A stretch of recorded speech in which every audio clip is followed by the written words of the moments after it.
राधे राधे दोस्तों, आइए कार्तिक मास महत्तम का अध्याय 7 शुरू करते हैं।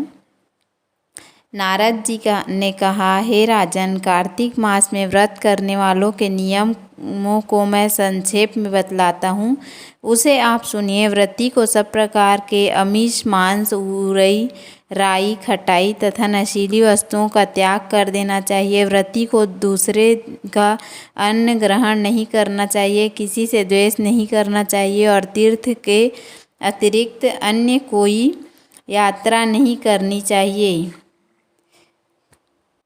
देवता, वेद, ब्राह्मण, गाय, व्रती, नारी, राजा तथा गुरुजनों की निंदा भी नहीं करनी चाहिए। व्रती को दाल, तिल, पकवान व दान किया हुआ भोजन ग्रहण नहीं करना चाहिए।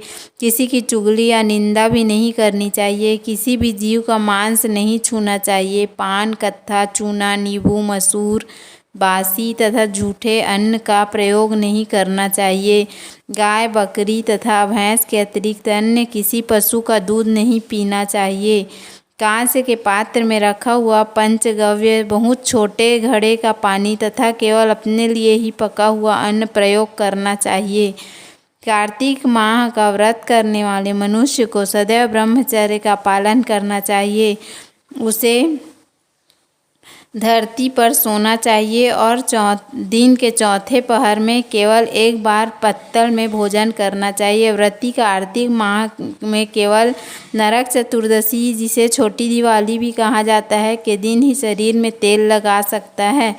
कार्तिक माह में व्रत करने वाले मनुष्य को सिंघाड़ा, प्याज, मट्ठा, गाजर, मूली, काशी फल, लौकी, तरबूज, इन वस्तुओं का प्रयोग बिल्कुल नहीं करना चाहिए। रजस्वला, चंडाल, पापी, म्लेच्छ, पतित, व्रतहीन, ब्राह्मण द्रोही और नास्तिकों के से बातचीत नहीं करनी चाहिए। भगवान विष्णु को प्रसन्न करने के लिए अपनी शक्ति के अनुसार चांद्रायण आदि का व्रत करना चाहिए और उपयुक्त नियमों का पालन करना चाहिए।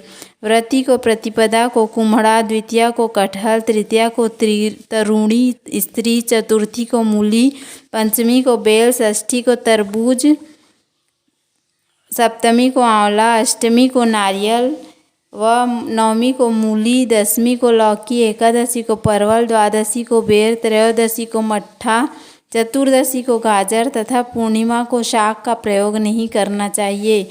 रविवार को आंवला का प्रयोग नहीं करना चाहिए। कार्तिक माह में व्रत करने वाला मनुष्य यदि इन शाकों में से किसी शाक का सेवन करना चाहे तो पहले ब्राह्मण को देखकर ग्रहण करें। यही विधान माघ माह के व्रत के लिए भी है। देवोत्थानी एकादशी में पहली कही गई विधि के अनुसार नित्य जागरण, गायन, वादन आदि करना चाहिए। इसको विधि पूर्वक करने वाले मनुष्य को देखकर यमदूत ऐसे भाग जाते हैं जैसे सिंह की गर्जना से हाथी भाग जाता है। कार्तिक माह का व्रत सभी व्रतों में श्रेष्ठ है। इसके अतिरिक्त जितने भी व्रत यज्ञ हैं वह 1000 की संख्या में किए जाने पर भी इसकी तुलना नहीं की जा सकती, क्योंकि यज्ञ करने वाले मनुष्य को सीधा वैकुंठ की प्राप्ति होती है। जिस प्रकार राजा की रक्षा उसके अंगरक्षक करते हैं, उसी प्रकार कार्तिक माह का व्रत करने वाले की रक्षा भगवान विष्णु की आज्ञा से इंद्र आदि देवता करते हैं। व्रती मनुष्य जहाँ कहीं भी रहता है वहीं पर उसकी पूजा होती है, उसका यश फैलता है। उसके निवास स्थान पर भूत, पिशाच आदि कोई भी नहीं रह सकते। किस विधि पूर्वक कार्तिक माह का व्रत करने वाले मनुष्यों के पुण्यों का वर्णन करने में ब्रह्मा जी भी असमर्थ हैं। यह व्रत सभी पापों को नष्ट करने वाले, पुत्र पौत्र प्रदान करने वाले और धन धान्य की वृद्धि करने वाला है। जय श्री राधे, जय श्री कृष्णा। उम्मीद है आपको हमारा वीडियो पसंद आया होगा। यदि हमारा वीडियो पसंद आया तो वीडियो को लाइक करें, चैनल को सब्सक्राइब करें। धन्यवाद। राधे राधे।